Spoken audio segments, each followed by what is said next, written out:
అన్ని పాలల్లోకి శ్రేష్టమైంది ఆవు పాలు. మనకి రకరకాలుగా పాలు దొరుకుతుంది. ఆవు పాలు దొరుకుతుంది, గేదె పాలు దొరుకుతుంది, ఒంటె పాలు, మేకపాలు. ప్రపంచంలో విస్తారంగా వాడేది మేకపాలు అని కూడా అంటారు. హరం పాలు, ఇట్లా రకరకాలు ఉన్నాయి. ఇదొక ఎత్తు అయితే పాలపొడి దొరుకుతుంది. పాలపొడి నుంచి కూడా పాలు వస్తాయి. చిక్కగా మిల్క్ మెయిడ్ అని ఒకటి ఉంటుంది, దాంట్లోంచి కూడా పాలు వస్తుంది. పాలు కాని పాలు ఒకటి ఉందండి, పాల గడ్డలు అంటారు వాటిని, పాల దుంపలు అని కూడా అంటారు. ఒరిస్సా సైడు బరంపురం, జైపూర్ అటువైపు దొరుకుతుంది. వాటిని గీకి ఆ గుజ్జుని తీసి దాన్ని డ్రై చేసి మళ్ళీ పెండులం లాగా ముక్కలు ముక్కలుగా చేసి దాన్ని పాల గుండ అంటారు. ఇట్ ఈస్ నాట్ మిల్క్, అదొక దుంప ప్రోడక్ట్. కానీ స్వీట్స్లో కూడా వాడతారు, అన్నిట్లో రకరకాలుగా వాడతారు.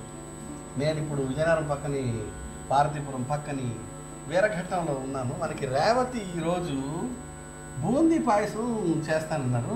ఆ పాల గురించి నాకు చాలా ఆసక్తి కలిగింది అనమాట. అది పెండులం లాగా ఉందని. ఓకే అమ్మ, దీనికి ఏ పదార్థాలు వాడతారు, ఎలా చేస్తారు?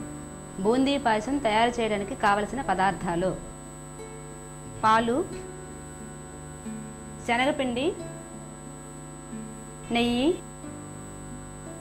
ఎలాచీ పౌడర్, జీడిపప్పు, కిస్మిస్, పంచదార, పాలగుండ. చేయండి అమ్మ. పొయ్యి వెలిగించాలండి. ఓకే. తర్వాత పాన్ పెట్టుకోవాలి. అమ్మ, ఆయిల్ ఉంది కదండి, దాంట్లో శనగపిండి బూందీ చేసుకోవాలండి. ఫస్ట్ మామూలుగా బూందీ కోసం తయారు చేసేదైతే ఉప్పు కొంచెం, కారం పొడి కొంచెం వేస్తారు కదా. ఇందులో అయితే ఏం లేదు, ఓన్లీ శనగపిండి, నీళ్ళు అంతేనండి. పాలు గట్ర కూడా ఏం లేదు. ఓకే, చేయండి అమ్మ. ఓహో, ఇలా కన్నాలు గారి తీసుకుంటారు. అవునండి. వేయండి.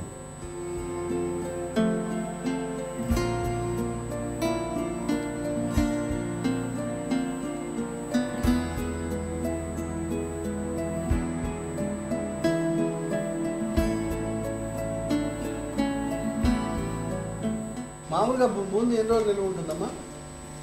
ఒక వారం రోజుల కంటే ఎక్కువ, 10 రోజులు, వారం రోజులు ఉంటుంది. అంతకన్నా ఎక్కువ ఉండదండి. ఓకే. మామూలు ఈ పాయసం ఎన్ని రోజులు వాడచ్చు? ఒక్క రోజేనండి. ఒక్క రోజు ఫ్రిడ్జ్ ఉంటే రెండో రోజు తినచ్చు. 12 గంటలు లేదా 24 గంటలు ఉంటారు? లేదండి, నీరులా వచ్చేస్తుంది అది. 24 అవర్స్ అయితే నీరు వచ్చేస్తుంది. నీరు కారిపోతుంది. అవునండి. వేగిపోయింది తీసేస్తాను.